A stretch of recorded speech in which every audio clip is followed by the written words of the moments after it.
मैं सम्राट चौधरी ईश्वर की शपथ लेता हूँ ईश्वर की शपथ लेता हूँ। नीतीश कुमार के त्यागपत्र देने के बाद सम्राट चौधरी बिहार के नए चौधरी बन गए हैं। तरह तरह के कयास लगाए जा रहे हैं।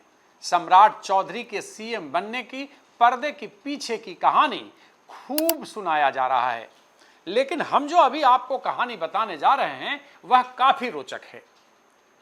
आज से ठीक 12 साल पहले सम्राट चौधरी ने नीतीश का दिल जीत लिया था, यानी सीएम नीतीश का। जी हां, सीएम नीतीश का दिल सम्राट चौधरी ने आज से ठीक 12 साल पहले जीत लिया था। नीतीश के बारे में कहा जा रहा है कि उन्होंने सम्राट चौधरी को सीएम बनाने को लेकर के भारतीय जनता पार्टी के टॉप लीडर के सामने वीटो लगा दिया और वे गुस्से में दिल्ली से शपथ लेने के एक दिन बाद जब आना था उससे पहले पटना चले आए।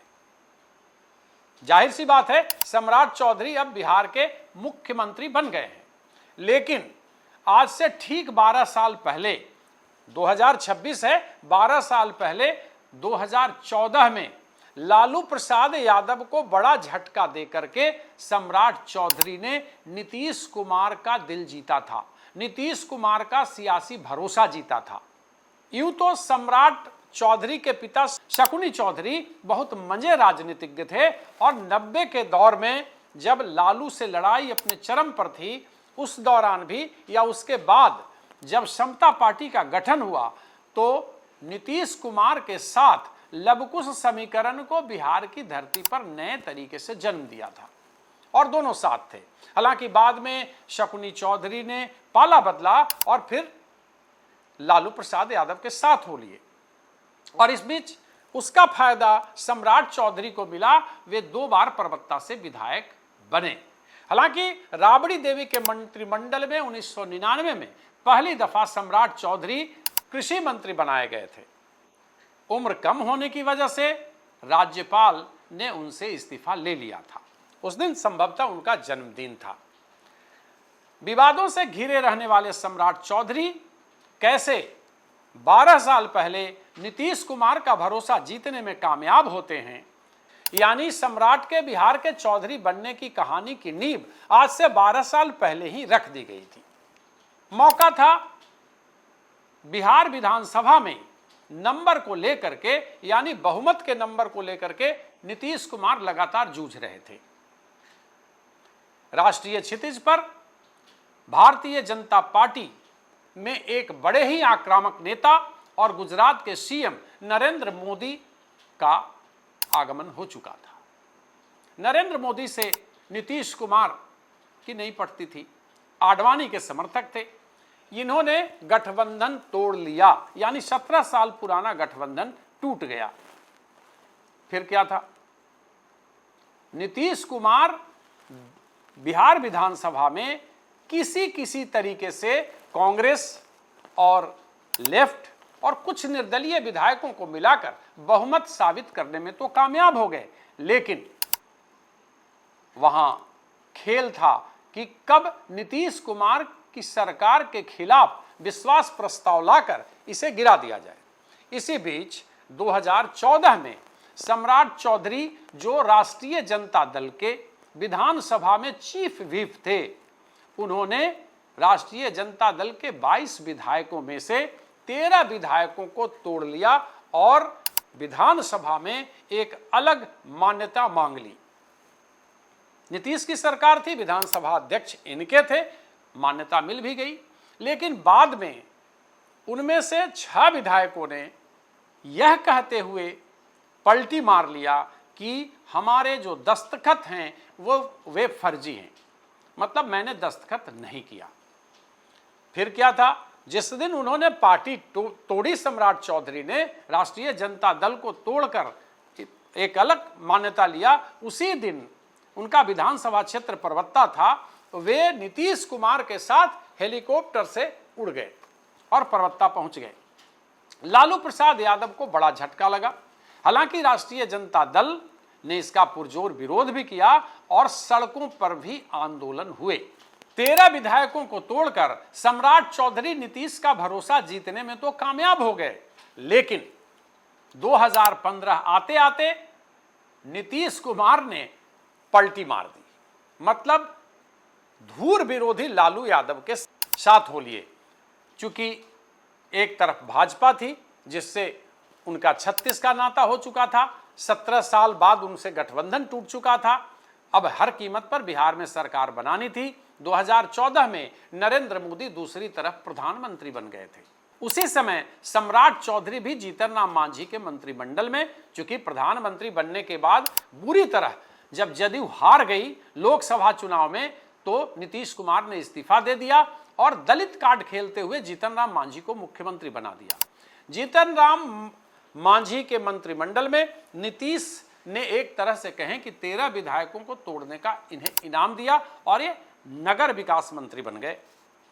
लेकिन कहा जाता है ना कि खेल तो राजनीति में कभी कुछ अस्थायी होता नहीं।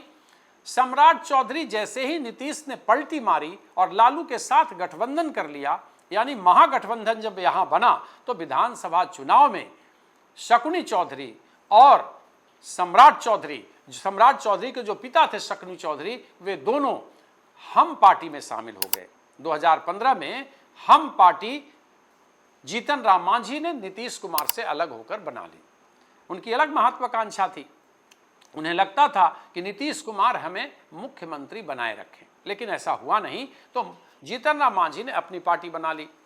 अब सम्राट चौधरी और इनके पिता शकुनी चौधरी उनके साथ हो लिए, लेकिन यहां भी खेल हो गया।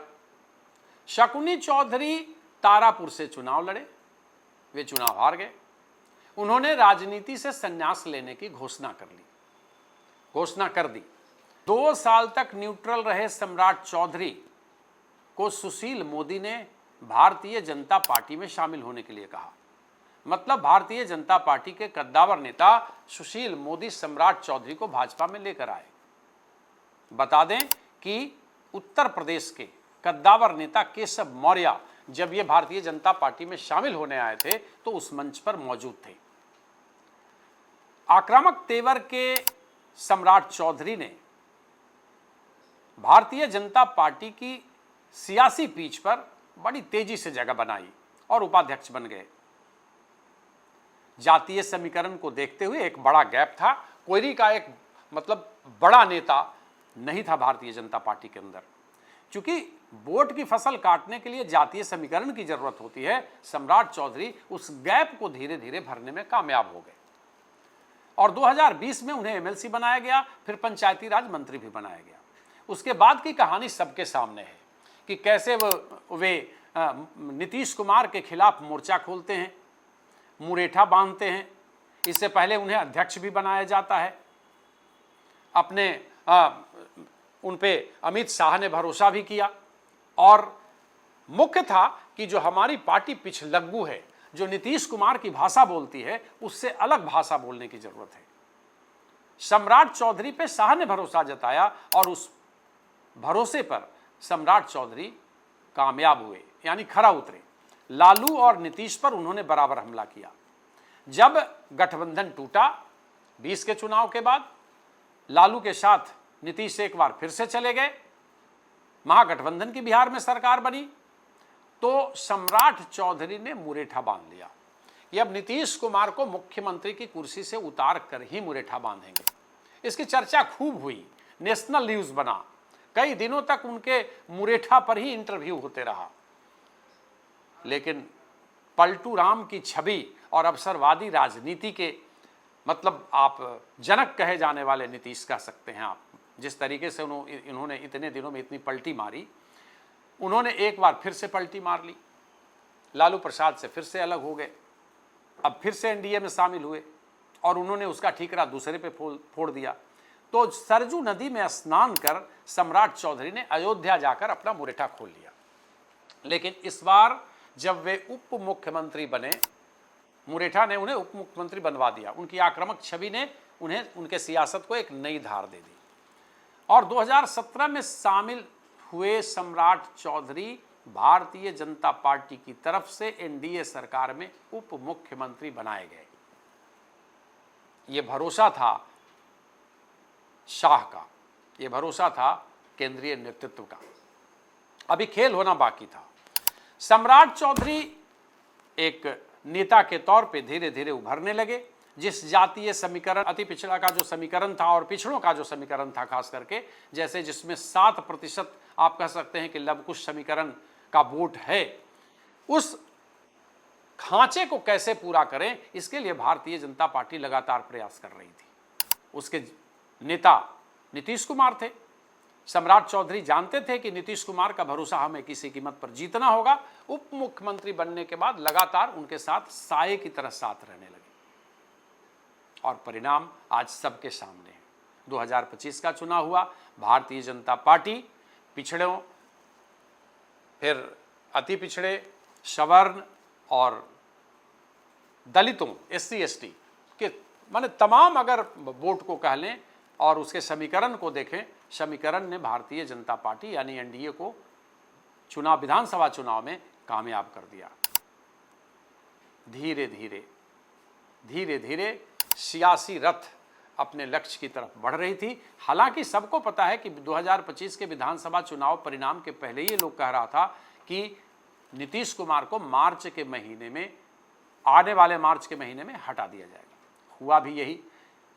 अश्विनी चौबे ने साफ कहा था कि नीतीश कुमार को राज्यसभा जाना होगा, नीतीश राज्यसभा जाएंगे, तो उस समय काफ़ी बवाल हुआ था और हुआ भी अंततः यही। सम्राट चौधरी बिहार के चौधरी बनने में कामयाब हुए। पार्टी के अंदरूनी विरोध के बाद RSS के एक नए समीकरण, RSS के नए विश्वास, RSS के एक नेता का जबरदस्त समर्थन और नीतीश कुमार का जबरदस्त वीटो। लेकिन इस खेल की रचना आज से ठीक 12 साल पहले हो गई थी।